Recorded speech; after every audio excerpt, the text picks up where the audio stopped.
ముందుగా నాకు ఆప్కాబ్ చైర్మన్గా బాధ్యతను అప్పగించిన మన గౌరవ ముఖ్యమంత్రి శ్రీ జగన్మోహన్ రెడ్డి గారికి మా కుటుంబం అందరి తరపున కృతజ్ఞత తెలియజేసుకుంటున్నాను.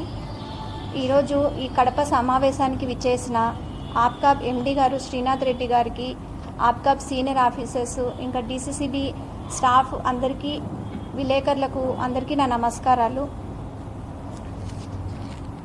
ఈరోజు మనము కడప డీసీసీబీకి ఏమేం చేయగలమో అనేసి మొత్తము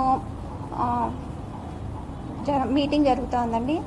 ఇప్పుడు మేము కొత్తగా డీసీసీబీ బ్రాంచెస్ ఎక్స్టెండ్ చేయడానికి ప్రపోజల్స్ అన్నీ తీసుకుంటున్నాము. ప్రస్తుతానికి 24 బ్రాంచెస్ ఉన్నాయి. ఈ 51 మండలాలలో ఒక్కొక్క మండలానికి ఒక్కొక్క డీసీసీబీ బ్రాంచ్ ఏర్పాటు చేయడానికి, తగు ఏర్పాట్లు చేయడానికి ఇక్కడ డిస్కషన్ జరుగుతోంది. ఇంకా మెంబర్షిప్ని కూడా ప్రస్తుతానికి 60,000 చిల్లర్లో 60,000 మెంబర్షిప్ ఉన్నారు. వాటిని నిదానంగా 1,00,000 వరకు మెంబర్షిప్ పెంచడానికి కూడా మేము ఆలోచిస్తున్నాము. ఇంకా క్రాప్ లోన్స్ కూడా ప్రస్తుతానికి 1,00,000 వరకు వడ్డీ లేని రుణాలు ఇస్తున్నారు. అలాగే 2 లక్షల వరకు 3 లక్షల వరకు కూడా ఇప్పుడు బ్రాంచ్ మేనేజర్స్కి వాళ్ళకే ప్యాక్స్ వాళ్ళకే పర్మిషన్ ఇచ్చేశారు, వాళ్ళే ఓన్గా ఇవ్వడానికి.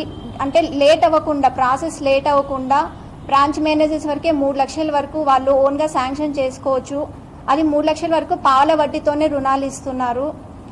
అలాగే ఇంకోటి 40 లక్షల వరకు కూడా ఓన్లీ 9% ఇంట్రెస్ట్తో కూడా లోన్స్ ఇప్పుడు ఇవ్వడానికి, అంటే మార్టిగేజ్ పెట్టాలి. 40 లక్షల వరకు అయితే మార్టిగేజ్ భూమి పెడితే 40 లక్షల వరకు కూడా లోన్ ఇవ్వడానికి అన్ని ఏర్పాట్లు చేస్తున్నారు. ఇవి అవకాశాలన్నీ కూడా రైతులందరూ ఉపయోగపెట్టుకోవాలని అందరినీ కోరుకుంటున్నాను.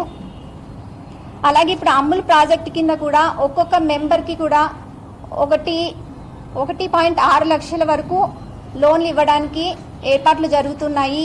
ఈ అవకాశాన్ని కూడా అందరూ పాల అమ్మకందారులు, ఎనుములు వాళ్ళకు రుణాలు దానాకి కానీ వాళ్ళ ఎనుములు కొనడానికి అవన్నీ లోన్స్ ఉపయోగపెట్టుకుంటారని కోరుకుంటున్నాను. అలాగే ఇప్పుడు ఎస్హెచ్జి గ్రూప్స్కి కూడా మనం కడప జిల్లా నుంచి 30 కోట్ల వరకు ఇప్పుడు ఎస్హెచ్జి గ్రూప్స్ చేశారు. అలాగే ఈ టార్గెట్ని మేము 100 కోట్ల వరకు కూడా చేయాలని అనుకుంటున్నాము. అందరికీ మీ అందరి తోడ్పాటు కావాలని కోరుకుంటున్నాను.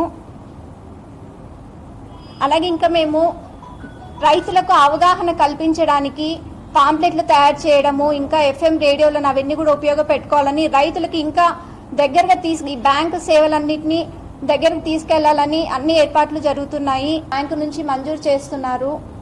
ఇంకా ప్యాక్స్ స్ట్రెంథనింగ్ కోసము గోడౌన్ల ఏర్పాట్లు, పెట్రోల్ పంపు స్టేషన్లు అన్నిటి కూడా వాళ్ళు అన్ని ఏర్పాట్లు జరుగుతున్నాయి.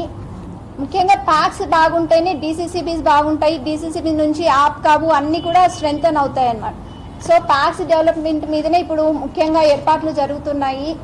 వాళ్ళకు అన్ని సీఈఓలకు కానీ వాళ్ళకు సెక్రటరీలకు అందరికీ అవగాహన కార్యక్రమాలు కనిపిస్తున్నాము.